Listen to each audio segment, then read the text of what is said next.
Hi everyone, welcome to my channel PV Suryaprasad internationals. ఈరోజు తారీఖు 2026 August 4వ తారీఖు. ఈ వీడియో కేవలం విద్యార్థుల కోసమే. ఓకే, ఎవరైతే 7వ తరగతి నుంచి ఆ పైన చదువులు ఎవరైతే చదువుతున్నారో ఆంధ్రప్రదేశ్, తెలంగాణ రెండు తెలుగు రాష్ట్రాల్లోనే కాకుండా ప్రపంచవ్యాప్తంగా ఎవరైతే చదువుకుంటున్నారో వాళ్ళకి ఈ వీడియోలో ఒక 3 విషయాలు చెప్తాను.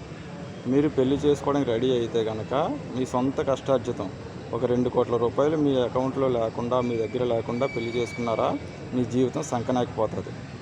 ఓకే, ఫస్ట్ విషయం బాగా గుర్తుపెట్టుకోండి.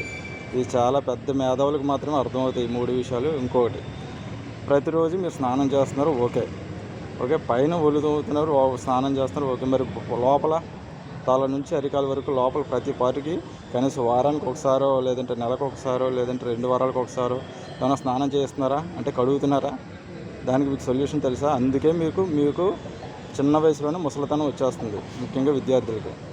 మూడోది, అసలు ఏ రాష్ట్రం ఇండియాలో ఏ రాష్ట్రమైనా, ఆంధ్రప్రదేశ్, తెలంగాణ రెండు తెలుగు రాష్ట్రాల్లో కాకుండా మిగతా అన్ని రాష్ట్రాలకు కూడా ఇది వర్తిస్తుంది. ప్రభుత్వాలు ఎందుకు పెట్టుబడుల కోసం విదేశాలను ఆహ్వానించాలి? ఓకే, ఎందుకంటే మన ఇండియాలో ప్రతి 100 మందిలో 90 మంది చేసే పని ఏంటంటే, నేను నెలకు 10,000 సంపాదిస్తాను, నేను నెలకు 15,000 సంపాదిస్తాను, ఓకే కొన్ని నెలకు ఒక 20,000 సంపాదిస్తాను అనే మైండ్ సెట్లు, అనే ఆలోచనలో వాళ్ళ మెదడులో కుచించుకుపోయాయి. ఓకే, నెలకి 20,000 లోపే. ప్రతి 100 మందిలో ఒక 90 మంది వాళ్ళ జీతం తీసుకుంటే నెలకి వాళ్ళ జీతం 20,000 రూపాయల లోపే.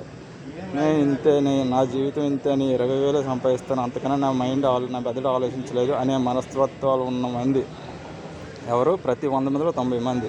అందువల్లే నాకు తెలిసి గవర్నమెంట్లు పెట్టుబడుల కోసం విదేశాల వాళ్ళని మన రాష్ట్రాల్లోకి ఆహ్వానించాల్సిన కర్మ వచ్చింది.